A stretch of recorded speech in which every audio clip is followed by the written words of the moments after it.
Good morning everybody. Gimana kabarnya? Semoga semua dalam keadaan sehat ya.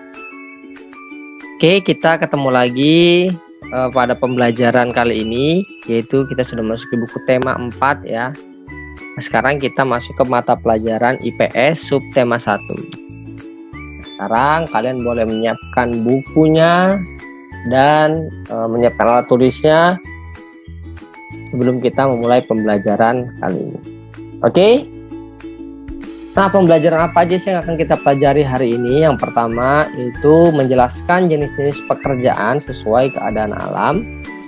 Kemudian mencari informasi tentang kegiatan ekonomi dan berbagai pekerjaan di lingkungan sekitar. Pertama, jenis-jenis pekerjaan sesuai dengan keadaan alam. Pada term 1 kita sudah belajar tentang jenis-jenis pekerjaan ya sesuai dengan letak geografisnya atau keadaan alam tempat tinggal orang tersebut. Nah, jenis pekerjaan ini ditentukan oleh keadaan alam atau kondisi geografis suatu tempat. Misalnya nih, masyarakat dataran tinggi. Dataran tinggi itu apa? Misalkan seperti perbukitan, pegunungan, atau seperti puncak itu pun adalah dataran tinggi. Nah, umumnya bekerja sebagai pemetik teh, ada peternak sapi dan penjual susu sapi, nah, seperti Cimory ya. Ada juga petani buah, ada juga petani sayuran, dan ada pedagang oleh-oleh atau penjual cindera mata. Ini masih banyak lagi ya pekerjaan-pekerjaan di dataran tinggi, ini hanya sebagian kecilnya saja. Selanjutnya pekerjaan yang ada di dataran rendah, misalnya buruh. Nah, buruh ini biasanya bekerja di pada pabrik, ya misalnya pabrik sepeda motor, pabrik tekstil, pabrik mobil dan lain sebagainya. Yang kedua ada peternak. Nah, peternak ini di sini adalah peternak ayam, ada juga peternak sapi, kambing, bebek dan lain-lain ya. Yang ketiga ada karyawan atau pekerja kantoran. Oke, mungkin mama atau papa dari teman-teman semua ada juga yang bekerja sebagai karyawan atau pekerja kantoran ya, orang tuanya. Nah, dosen atau guru serta petani padi. Oke, selanjutnya yaitu pekerjaan yang ada di laut dan di pantai. Misalnya pengrajin kerang atau penjual cindera mata. Ya, biasanya ini kerang-kerang yang sudah mati atau cangkang-cangkang kerangnya itu diambil kemudian dibentuk, diolah menjadi sebuah karya yang indah seperti ini, jadi sebuah hiasan ya, dan itu akan akhirnya dijual. Pengrajin perahu. Oke, biasanya untuk nelayan gunakan untuk mencari ikan atau menjadi moda penyeberangan di suatu tempat.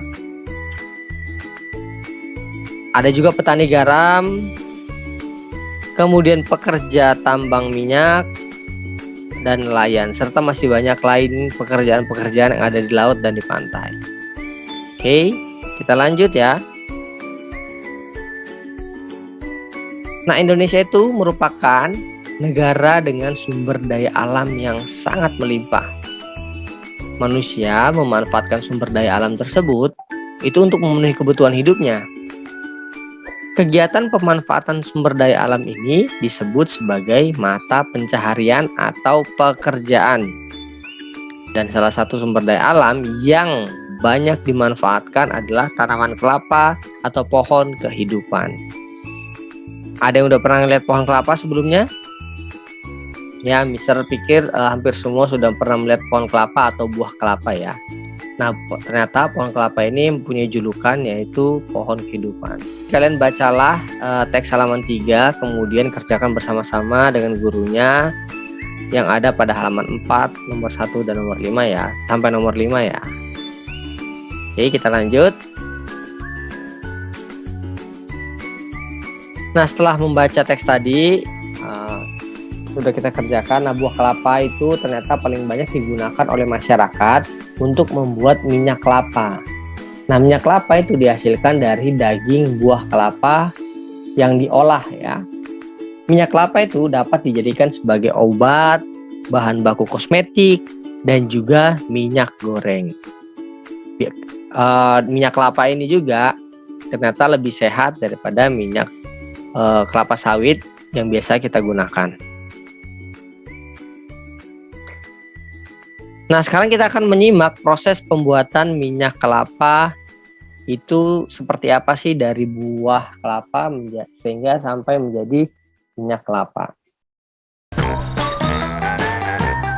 Imunitas merupakan senjata paling ampuh untuk menangkal berbagai macam penyakit akibat virus, termasuk virus corona yang sudah ditetapkan oleh Badan Kesehatan Dunia sebagai pandemi global. Indonesia punya banyak banget bahan-bahan alami yang bersifat sebagai imun booster. Salah satunya adalah VCO atau Virgin Coconut Oil yang sudah digunakan dari zaman nenek moyang. Minyak kelapa murni yang dibuat dari buah kelapa segar ini mengandung asam lemak laurik asid yang bersifat sebagai imun booster. Dan menurut beberapa penelitian, VCO sendiri terbukti efektif sebagai antivirus. Untuk mendapatkan manfaatnya, pastikan hanya mengkonsumsi minyak kelapa murni berkualitas ya. Jangan sampai ketukar sama minyak kelapa biasa. Ikut Unyil lihat cara pembuatannya ke pabrik yang berlokasi di Kota Malang, Jawa Timur. Yuk, kita kemon. Wah, kelapanya banyak banget ya. Kelapa-kelapa ini didatangkan dari Pulau Bali. Soalnya kelapa dari Bali ini punya kandungan minyak yang lebih banyak. Kelapa yang akan diolah menjadi minyak murni harus diparut dulu ya, pakai mesin parut khusus biar cepat. Kalau satu-satu sih kelarnya bisa bulan depan deh. Setiap hari mesin ini bisa memarut sampai ratusan kilo kelapa loh, gak pernah capek. Parutan kelapa ini akan diperas untuk diambil santannya. Merasnya pakai mesin juga tuh, canggih kan? Santan ini harus langsung disaring, biar ampasnya kepisah. Setidaknya butuh 9 kali pemerasan untuk bisa mendapatkan santan sampai tetes terakhir. Santan-santan segar harus dimasukkan ke mesin pendingin nih. Tujuannya untuk menjaga suhu santan biar tetap segar dan gak mengumpal. Suhu mesin pendingin ini maksimal sampai 10 derajat Celcius. Soalnya pada suhu itu, kandungan minyak dan air pada santan akan lebih mudah dipisahkan. Kan yang mau kita ambil minyaknya saja. Kalau sekarang ini adalah proses pemanasannya. Biar gumpalan minyaknya tadi mencair lagi. Cukup dipanaskan sampai 35 derajat Celcius selama kurang lebih 30 menit. Inilah yang disebut dengan minyak kelapa. Tapi yang mau kita buat kan minyak kelapa murni. Jadi masih ada proses pemurniannya lagi ya. Caranya dengan menggunakan mesin putar ini nih. Namanya mesin sentrifugal. Dengan diputar cepat pakai mesin ini, minyak murni akan terpisah dari kotorannya. Proses pemurnian ini berlangsung selama 1 jam. Setelah itu, di dalam tabung-tabung ini akan terlihat 3 endapan. Yang paling bawah itu air, bagian tengahnya blondo, dan yang paling atas adalah minyak kelapa murni. Nah, buat mengambil minyak murni yang di atas itu, tinggal disaring deh. Gampang kan? Minyak kelapa ini masih harus divakum dulu ya, untuk menghilangkan air yang masih tercampur. Sedot air sampai minyaknya benar-benar murni. Soalnya kalau masih ada airnya, nanti minyak jadi gampang basi atau tengik. Oke deh, ini dia minyak kelapa murni yang sudah siap untuk diminum. Berdasarkan hasil penelitian, 50% asam lemak pada minyak kelapa adalah asam laurat, yaitu jenis asam lemak baik yang berkhasiat melawan virus, bakteri, dan juga sel kanker pada tubuh manusia. Makanya sekarang ini penggunaan minyak kelapa sudah menjadi tren di seluruh dunia loh. Karena minyak ini paling aman untuk jantung. Bahkan dianggap sebagai minyak paling sehat di muka bumi. Wih, mantap nggak tuh? Bagaimana setelah menonton video tadi? Sangat seru ya. Ternyata benar minyak kelapa itu sangat baik untuk kesehatan jantung. Dan itu sudah mulai digunakan di berbagai belahan dunia untuk mengganti minyak goreng biasa atau minyak dari kelapa sawit. Oke, sekarang kita masuk ke mencari informasi tentang kegiatan ekonomi dan berbagai pekerjaan di lingkungan sekitar. kegiatan ekonomi ini dibedakan menjadi 3 kegiatan pokok, yaitu kegiatan produksi, distribusi, dan konsumsi. Nah, produksi adalah proses pengolahan bahan mentah atau setengah jadi menjadi bahan siap pakai.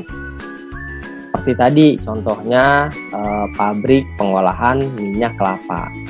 Nah, itu adalah memproses kelapa ya menjadi minyak kelapa. Itu adalah proses produksi. Kemudian ada distribusi. Nah, distribusi ini apa? Yaitu proses penyaluran barang dari produsen ke konsumen. Misalkan tadi minyak kelapa sawit yang sudah jadi itu didistribusikan ke warung-warung atau ke toko-toko yang menjual minyak kelapa sawit. Ya, selanjutnya itu adalah konsumen. Nah, konsumen adalah kegiatan menggunakan atau menghabiskan barang atau jasa.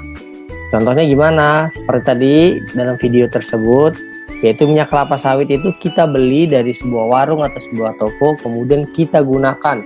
Misal untuk kita goreng, untuk menggoreng, atau untuk digunakan sebagai bahan yang lainnya.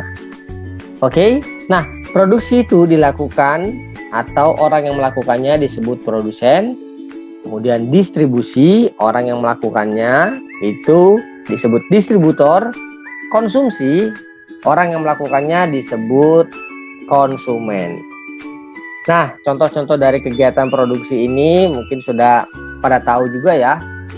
Item 1 juga kita pernah bahas, dan tadi juga kita sudah menonton salah satu videonya, yaitu pabrik misalkan pembuatan minyak kelapa. Ada juga pabrik pembuatan tahu, pabrik pembuatan sepeda motor, pabrik pembuatan tas, dan lain-lain. Kemudian contoh dari distribusi yaitu agen membeli beras dari seorang petani, kemudian agen membawa beras tersebut ke kota tujuan yang menjualnya ke pedagang warung kelontong. Nah, jadi sama seperti tadi, ini contohnya adalah membeli beras dari, bisa juga dari petani ya. Kemudian agen atau orang ini atau distributor ini membawa beras tersebut ke kota tujuan atau ke pedagang-pedagang atau ke warung-warung. Selanjutnya yaitu contoh kegiatan konsumsi, itu membeli makanan di warung atau membeli pakaian, membeli handphone, dan lain-lain. Nah, bisa dibuka buku halaman 26, kemudian di situ ada beberapa gambar dan buatlah alur yang benar pada gambar tersebut.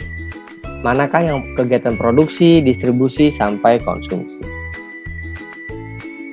Kemudian jawab bersama-sama soal nomor 1 sampai 3 ya, bersama gurunya masing-masing.